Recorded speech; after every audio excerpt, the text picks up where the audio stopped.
Good evening, Bahamas. Coming up tonight on our news. Former Cabinet Minister Shane Gibson granted bail less than 2 hours after being arraigned. The Foreign Affairs Minister addresses controversial comments made by Doug Manchester. The crisis center emerges troubling statistics on the country.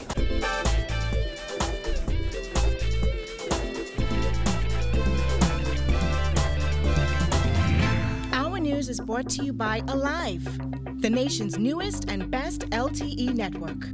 Good to be alive. Welcome to our news and thanks for joining us. I'm Vonnie. Topping news tonight. After spending the night in police custody, another former cabinet minister charged in court today. Kyle Joaquin has the details. The former cabinet minister got to go home tonight. This after he was granted bail in the Supreme Court just hours after he was arraigned in the magistrate's court.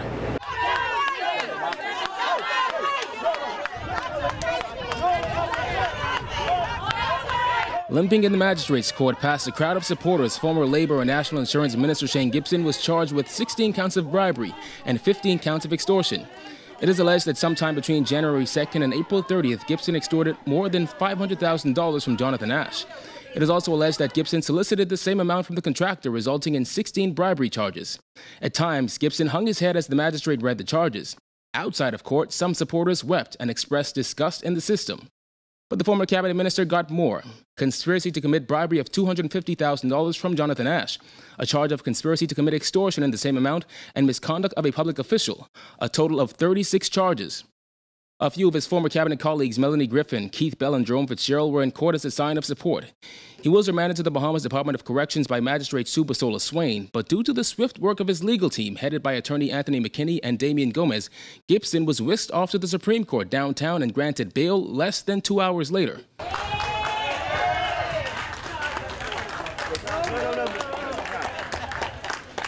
His attorney, Wayne MUNROE, told Supreme Court Justice Cheryl Grant Thompson that Gibson is not a flight risk and is well known in the Bahamas. In granting bail, the justice noted that the prosecution had no objection, only that he be forced to turn over his travel documents. In the end, Gibson was granted bail at $40,000 with 2 shorties. He was not ordered to turn over his travel documents. However, he was also ordered not to make any contact with any of the prosecution's witnesses.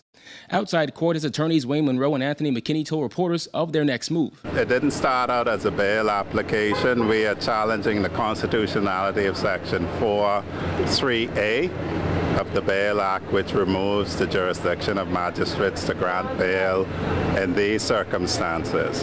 In my view, it's long overdue. It's now come to pass. The date for that for mention is set in September, and we will set a date for the hearing of that motion. Gibson is the third former PLP MP in a matter of weeks to be brought before the courts.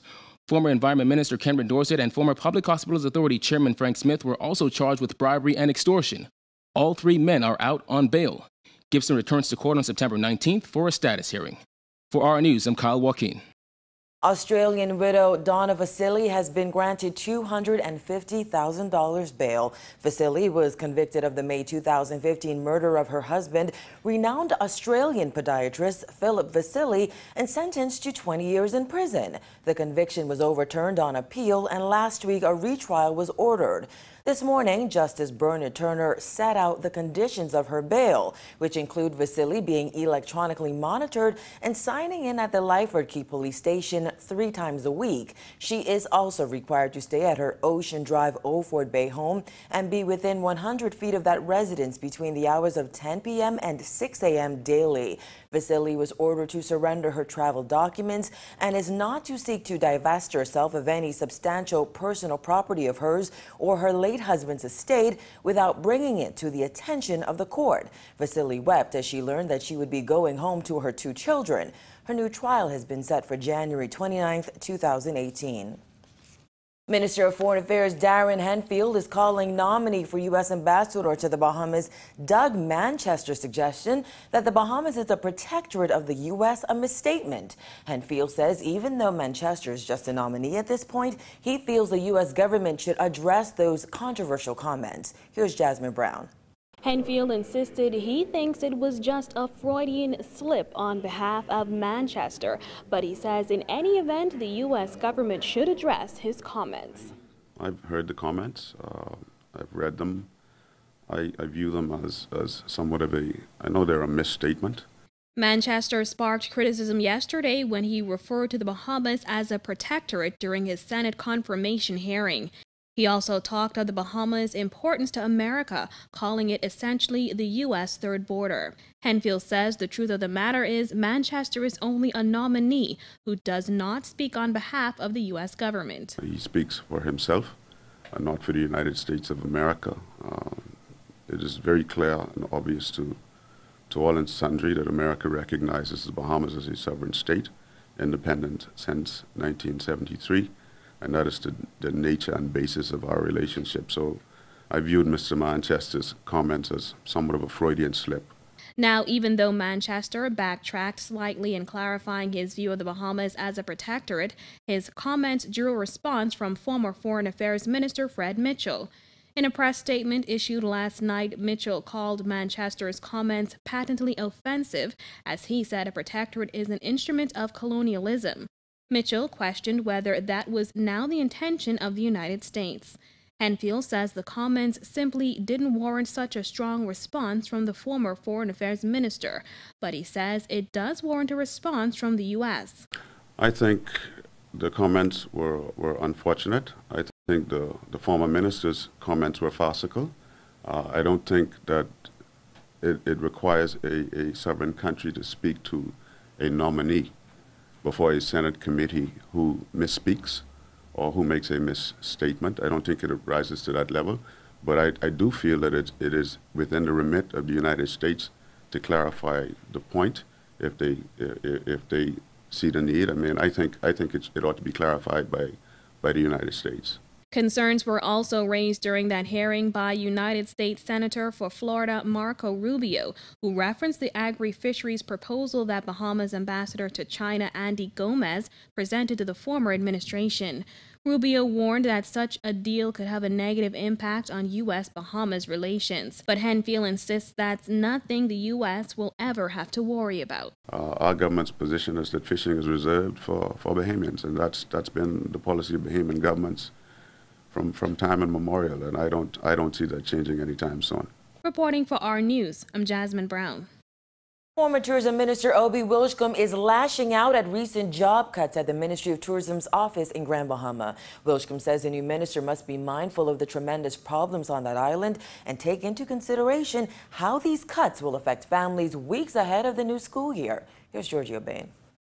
According to Wilshcombe, with the government announcing a freeze on hiring in the public sector and the Minnis administration warning that there could be no additional hiring in the public sector for a year, he is saddened that tourism employees are losing their jobs. He's now calling on the Prime Minister to intervene. I'm appealing to the Prime Minister to intervene in this matter and to slow the process of putting more Grand Bahamians on the unemployment line at a time when Grand Bahama's economy is sluggish. Just recently, the government announced that it will pump funding into the recovery efforts of the Grand Lucayan, a decision that I welcome, by the way. But I contend that if we could find millions for that effort, certainly we're able to find much less than $500,000 to avoid putting 13 more Grand Bahamians on the unemployment line. Tourism Minister Dionisio D. Aguilar said those 9 persons fired were a part of a group of 22 persons hired weeks ahead of the general election. That added $250,000 to tourism's salary budget. D. Aguilar said it was unfair of the Christie administration to hire those persons, but Wilshcombe said those hires were not political hires, just Bahamians. According to Wilshcombe, sometimes the government just has to suck it up. These are not the highest paid individuals you're letting go.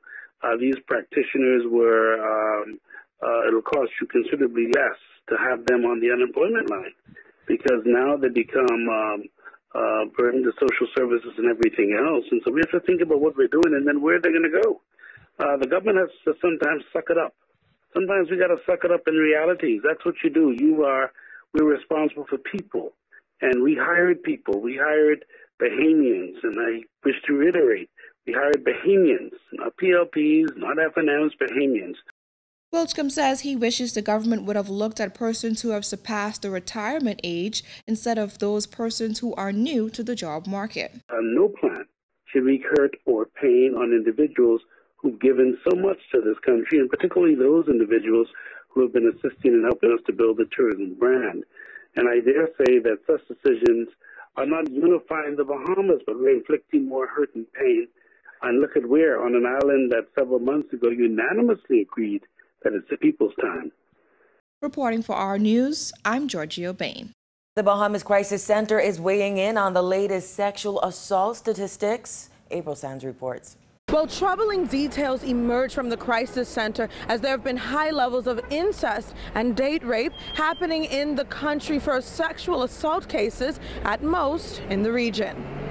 It has been constant, let me put it that way. It's not like it drops off and comes. It's a constant thing that women will come in. The Crisis Center revealed today during a press conference that while even just having one rape case is just as concerning as 100, there has been a decrease in the number of sexual assault victims coming in. Deputy Director Donna Nichols says she believes it's because the number of abusers seeking help has increased. In 2012, there were 152 cases. That number dropped to 102 cases in 2016. I must say, that what has been encouraging over the last, maybe I would say year or so, is that we have had more men who are coming in for help. Not just in terms of crisis, in terms of being abused, men who want help in life-changing circumstances and learning how to deal in relationships a little bit more, who may become abusers, but who are getting tools and so on to help to cope with relationships. It was also revealed that of most of the sexual assault cases, incest and date rape proved to be the most frequent. It was recently revealed that unlawful intercourse rose up to 17% last year. Yeah, a lot of people like to talk about statistics, but I think if there's one woman, one man, one child who is in crisis, it's too many. So that's my personal philosophy. For those who may want but are hesitant in reaching out to the Crisis Center, Nichols offered this advice. People, we are open 9 to 5 Monday to Friday. We have a 24-hour hotline, so we get calls from all people and places, and so we respond in that way to people who walk in. We respond to people from the hotline. Sometimes we make referrals to the police, sometimes we make referrals to the social services, but we provide mostly the emotional and psychological support. But with funds like what we got from Ms. Purse and some others, we're able to, like I said, a $5 phone card, a $10 for gas and so on. We're able to provide some little resources. Sometimes we have groceries and we can give groceries but that is when we have it, Reporting for our news, I'm April Sands. And still to come on our news, government selects 12 new diplomatic appointees, plus the Crisis Center gets a helping hand, so stay tuned.